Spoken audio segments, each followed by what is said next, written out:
নিরামিষ দিনের জন্য আর চিন্তা করতে হবে না। যদি ঘরে থাকে পটল, বানিয়ে নিতে পারবেন পটলের কোরমা কারি। আর এটা বানানো কিন্তু ভীষণ সহজ, সামান্য কয়েকটা উপকরণে চটজলদি তৈরি হয়ে যায়।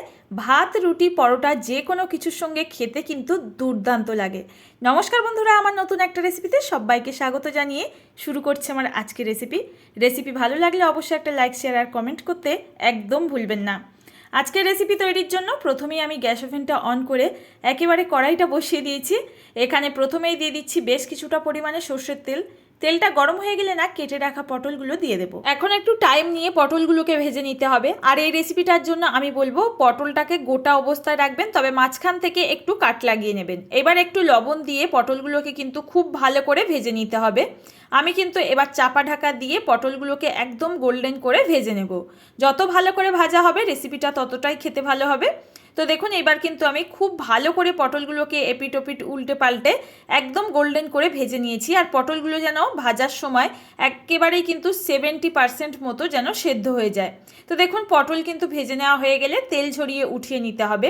এই তেলের মধ্যে আমি বেশ কয়েক টুকরো আলু ডুমো করে কেটে নিয়েছিলাম, সেই আলুগুলোকে দিয়ে দেব আর ভেজে নেব।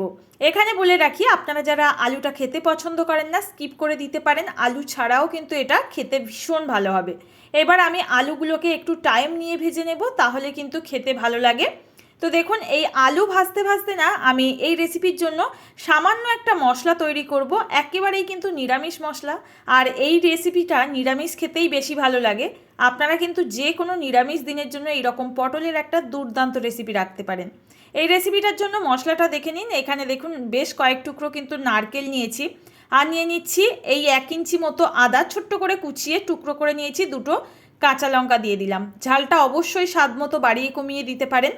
এবার ভালো করে এটাকে মিহি পেস্ট করে রেখে দিলাম। এই রেসিপিতে কিন্তু এই মশলাটাই যথেষ্ট। দেখুন, এদিকে কিন্তু আমাদের আলুগুলো ভেজে নেওয়া হয়ে গেছে। তেল ঝরিয়ে এখন আলুগুলোকে উঠিয়ে নিচ্ছি। এবার আলু ওঠানো হয়ে গেলে আমি এই তেলের মধ্যে আবারও কিন্তু সামান্য একটু সর্ষের তেল অ্যাড করে দেব।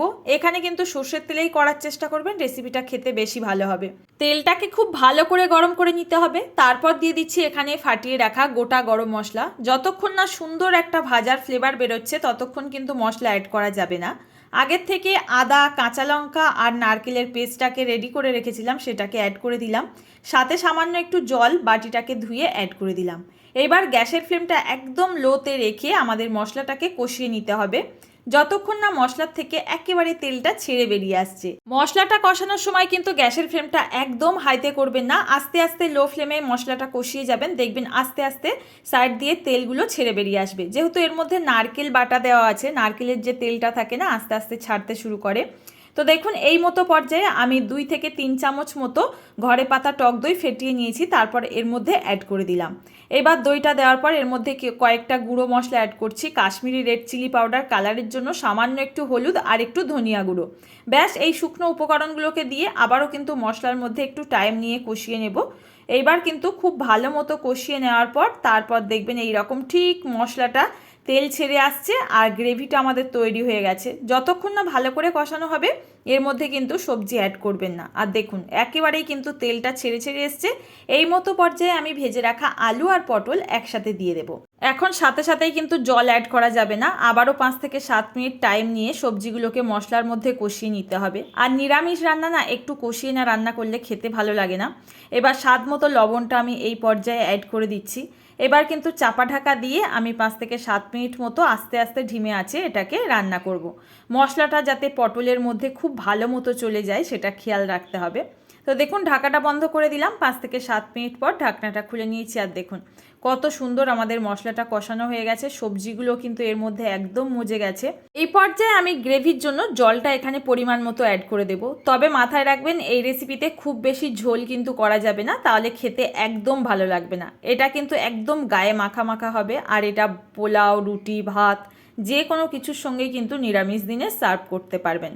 সমস্ত কিছু ভালো করে মিশিয়ে এটাকে চাপা ঢাকা দিয়ে ওই 5 মিনিটের জন্য রেখে দেবো। আর দেখুন 5 মিনিট পর ঢাকনাটা খুলে নিয়েছি। এখন চেক করে নিতে হবে আলু খুব ভালো মতো সেদ্ধ হয়েছে কিনা। পটল তো খুব তাড়াতাড়ি সেদ্ধ হয়ে যায়, আলুও সেদ্ধ হয়ে গেছে। এই মতো পর্যায়ে আমি ঝালের জন্য আরও 2 থেকে 3টে মতো কাঁচা পাকা লঙ্কা অ্যাড করে দিলাম। স্বাদ মতো একটু চিনি দিয়ে দিচ্ছি আর দিয়ে দিচ্ছি নামানোর আগে একটু গরম মশলা গুঁড়ো। এখানে কিন্তু আপনারা ঘি অ্যাড করতে পারেন, তবে আমি আর দিচ্ছি না। সমস্ত কিছু ভালো করে মিশিয়ে স্ট্যান্ডিং টাইমে রেখে এটাকে নামিয়ে পরিবেশন করব। আপনাদের কাছে রেসিপি কেমন লাগলো জানাতে কিন্তু একদম ভুলবেন না। ভালো লাগলে বাড়িতে একবার ট্রাই করার জন্য অনুরোধ রইল। নতুন কেউ এসে থাকলে প্লিজ চ্যানেলটি সাবস্ক্রাইব করে পাশে থাকবেন, আর পেজ থেকে দেখলে ফলো বাটনটা ক্লিক করে রাখবেন সহজ রেসিপি দেখার জন্য।